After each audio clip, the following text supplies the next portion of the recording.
I guess I could have used the stairs. Why do it the easy way? Well, good morning. Buenos dias. Oh, I can see we haven't had our coffee yet. Let me try that again. Buenos dias. I love it. Good morning. I do want to thank ISM for the kind invitation to be here today. But really, I want to kick off by congratulating them for having both the courage and the vision to celebrate and advocate the contributions that Hispanics are making in corporate America and in entrepreneurship. So congratulations and thank you very much. Please help me recognize them for that. You know, they say that 50% of leadership is just showing up. If we want to advance and move the needle forward for Hispanics, we have to show up. While I'm proud of this room, I throw down a challenge that together, collectively, we can overflow this room. And Hispanics won't arrive until the occasion in which we are overflowing in every room. And so it's important for us from today forward. I know I'll do my part.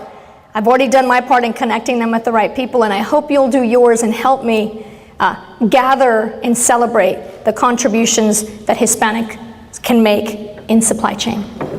So I have to be honest with you. I spent a lot of time worrying about my remarks this morning, and I was thinking last night, trying to prepare a speech and making sure I say all the right words and preparing my speech. And it occurred to me that I've been preparing my speech my entire life. Because you see, credibility is not about title, it's about life experiences. And you don't build a reputation on what you're gonna do, you build it on what you've actually done. And so I'm gonna talk to you a little bit about what I've done. I'll probably throw a shameless plug in there somewhere. But what's more important to me is what I have learned along the way. Because what I have learned along the way, I think, speaks to the reason why we all got up at 7 o'clock this morning, or in some cases, in my case, 5 this morning, to be here. And so I think that really is the crux of the issue. I think it's really important for us to understand that. So like many of you, I come from very humble beginnings. I'll tell you my story in about a minute. I come from a very humble immigrant family. My mother and father immigrated to this country in the 1960s from Quito, Ecuador. I'm usually the only Ecuadorian in the room. And they came and had 5 children. And I grew up with the church on my right and the Chamber of Commerce to my left. And like many Americans today, my parents taught me the silent example that entrepreneurship was the way to their American dream. And so they taught me a lot of things, but they taught me the most valuable thing they taught me is to have an incredible appreciation for the country that we live in. And to understand that if I'm willing to make the sacrifices, I too can do anything I wanted to. So I come from a Hispanic-owned family, Hispanic-owned family. I do come from a Hispanic-owned family, which makes me a Hispanic even before it was popular to be Hispanic.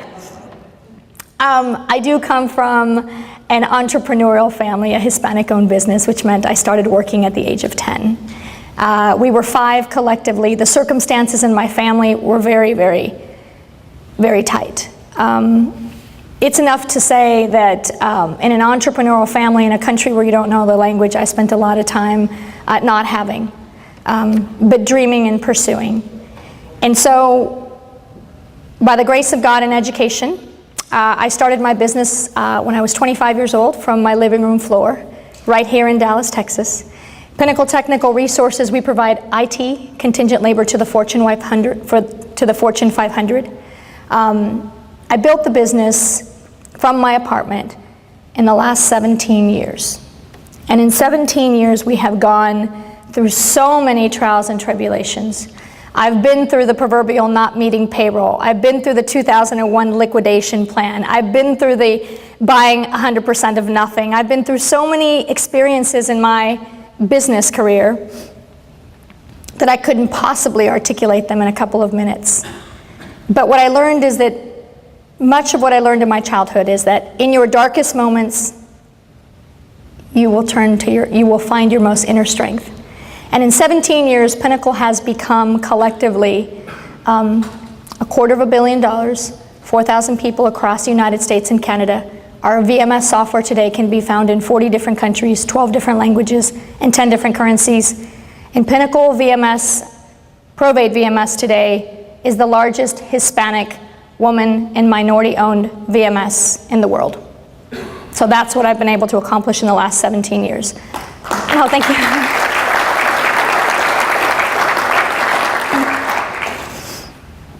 But, I stand here as living proof that anything is possible in this country. But I also stand as living proof that if you help one person, just one person, the right person, you can actually change a generation. Because, you see, this business success is not the reason I'm your speaker today. Although I'd love it to be, it's just not. My life is so much more than software and staffing.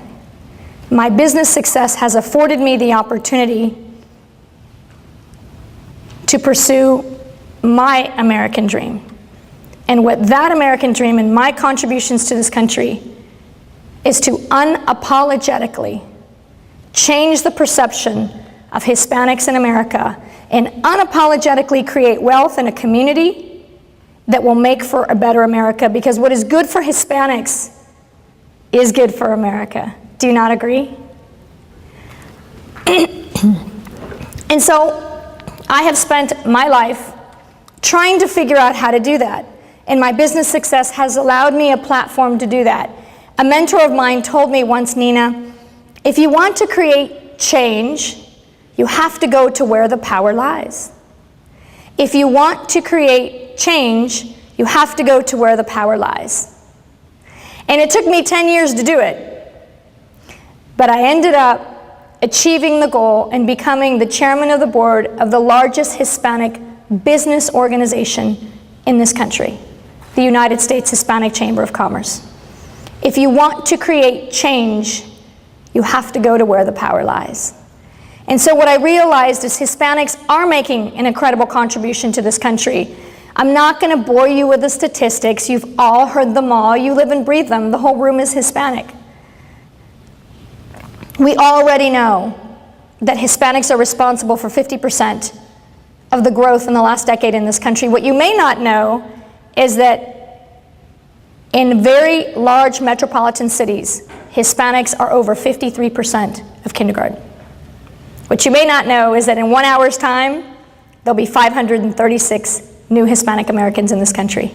And what you may not know, out of the next 100 million population in this country, 50% will be Hispanic. And so when I speak to groups, instead of giving them those statistics, I only give them one, and I actually said it on national television, and that is, if you're not related to a Hispanic, you soon will be. And sometimes that crystallizes it for everybody and goes, what? Let me tell you why the growth of Hispanics in corporate America or in entrepreneurship in general is important to this country. The best example I can give you is the example of our visionary Henry Ford. Anybody heard of him? Well, Henry Ford was brilliant. He was making cars, but he needed people to buy those cars. And so, you know how the story goes. He created a middle class by infusing wealth into a class where he knew would be their customer base. Now ask yourself, in corporate America, whatever company you work for, who's your consumer of today, or who's your consumer of tomorrow? So incorporating wealth into a community that's your future consumer, I don't call that the right thing to do. I think that's just good business. I think that's good business. Promoting Hispanics, not just in supply chain, but all through corporate America, that's good business. Doing business with Hispanic-owned businesses, that's good business. And so the more that we carry this notion and this argument in a pragmatic way, the more we will capture the hearts and minds of non-Hispanics. especially in the C-suite. People understand good business, as opposed to, oh, it's the right thing to do. And so I wanted to share that view with you because I think that view changes the game completely.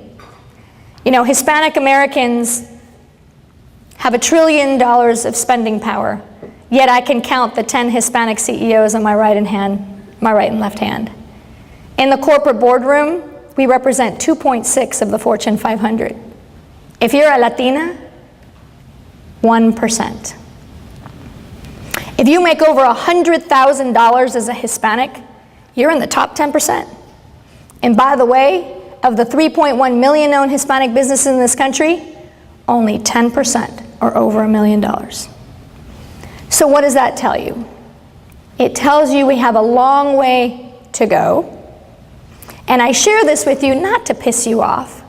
I share it with you to inspire you. Because if you're anything like me, what's worse than seeing me mad is seeing me motivated. And I am motivated. But the people in this room, by the mere fact that you're in this room, you have achieved a level of success that others have not. And so what I want to leave you with is you have the opportunity to shape and lead in your own perspective areas the growth of Hispanics. And this to me is very important because Hispanics sometimes get accused of not even being a community because we don't have a shared experiences like other communities do. The Colombianos and the Argentinos y los Mexicanos and the thing I love about being Ecuadorian is that there are not that many of us, so I don't know that we have a reputation. But it's important for us to understand, as diverse and rich as the Hispanic community is, the only way we're going to make the change is by working together. Our moderator, we spoke this morning and we talked about who is the talking head for the Hispanic community in the business sense. If you want to go to create change, go to where the power lies. The United States Hispanic Chamber of Commerce understands and unapologetically understands that entrepreneurship is a way of creating wealth in our community. And we can take those $250,000 businesses and we can help them grow to be national and global in scale and then hold them accountable for helping the smaller businesses. And at the USHCC, it is a clearinghouse for corporations to go and find some of the best and the brightest Hispanic entrepreneurs in this country. And that fundamental shift needed to happen. And so what started off as just simply impressing my mother or celebrating the life of my father has turned into a life mission for me. It's really about opening doors for other people. Because what I've learned in life through the business success, and you didn't get a chance to hear what I've been able to accomplish other than business, but what I can tell you without boring you with the details is that it is very nice to be important. It's more important to be nice. It's important to be nice, to be giving of your time, of your leadership, and it is so important that we work together. So I'm looking forward to the conversations today. I'm looking forward to meeting each and every one of you. But most of all, I'm looking forward that we leave here not just with a good speech or a great panel. I want to leave here with an action item to do our part in being nice. Mentor another woman, mentor another Hispanic. Lead, use your time and dedication to create change. Because if you create change in a small way, it could lead to some very huge dividends. Thank you so much.